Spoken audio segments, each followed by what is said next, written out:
Palamenti ekunyiza abachina ababulankanya ensimbi za bannayuganda abali bateekeddwa okuliyirwa ne balagira bakomyewo obuwumbi obukunukiriza 34 bwe babulankanya. Bano abachina baweebwa ensimbi obuwumbi obusukka 47 okuliyira abantu abakosebwa ku nguudo ze baazimba naye bo abachina ne beza ssente ezo okuzizaalisaamu amagoba endala ne bazikozesaamu ebintu byabwe ebirala. Each and every interest you've earned on that money is going to be recovered.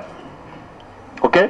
Yeah. You have no doubt about each and every penny you have spent and used, we are going to recover it. They should start each and every penny you've earned illegally, we are going to recover it. Kampuni z'abachina zino ziri 5 omuli kampuni ya China Railway 18th Group nga yalina okuliyira abantu b'oku luguudo lwa Musita Lumina Busia nga yaweebwa obuwumbi kumpi 12 naye ne bazizaalisaamu amagoba ga kawumbi kamu.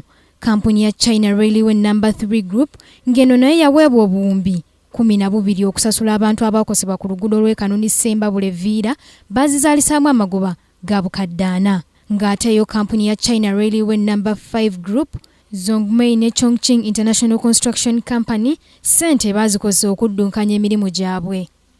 Wano ababaka bwe banenyezza abakungu abali mu kitongole ky'enguudo olw'obulagajjavu bwe bakulukwasa ba contract ensimbi ezalina okuliyira abantu nga guno gwalina kuba mulimu gwa UNRA. Era ababaka kibaleetedde n'okwebuuza oba ddala ensimbi obuwumbi 15 ezigambibwa okuweebwa ku bamu abakosebwa oba ddala baazisasula kwe kulagira abakungu mu UNRA okuddayo baleete olukalala lw'abantu abaasasulwa mu lutuula oluddako olw'akakiiko kano. Created in the contract that the money shall be used for payment of the PAPs and the landward agencies. Now for them, they went ahead and used that money for their operational accounts. They fixed the money, they have earned interest out of that money. And then the other blame would also go on UNRA for one reason. They have not done the due diligence on those accounts. Since that money is government money. Government tesobola kukwata sente zaayo. Ate neziwa oyo omukozi gwe tuwadde omulimu okutukolera oluguudo. Tinakozesa sente za government. Agamagoba ge yajjamu mu sente ezo. Omu yakafuna amagoba agasukka mu kawumbi oba biliyoni emu twagala baziddize gavumenti. Okusinziira ku nnankulu w'ekitongole kya UNRA Allen Kajina si musanyufu n'ebikola by'abakontrakita bano okukozesa ssente z'abantu abakosebwa nga bazimba enguudo ng'era kino akyesigamiza ku bakungu abali mu UNRA okulemera okufuga ensimbi zino abantu okusobola okubayiyira mu budde.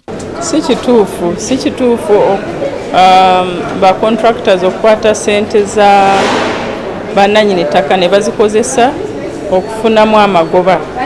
Ne UNRA tuyina ensobi tetwa auditinga, singa twa auditinga accounts ezo we twateeka ssente tetwandifunye kizibu kino kye tulaba kati nti aba contractors bakozesa ssente z'abantu. Joanita Mbabazi, Kingdom TV, amalindirire.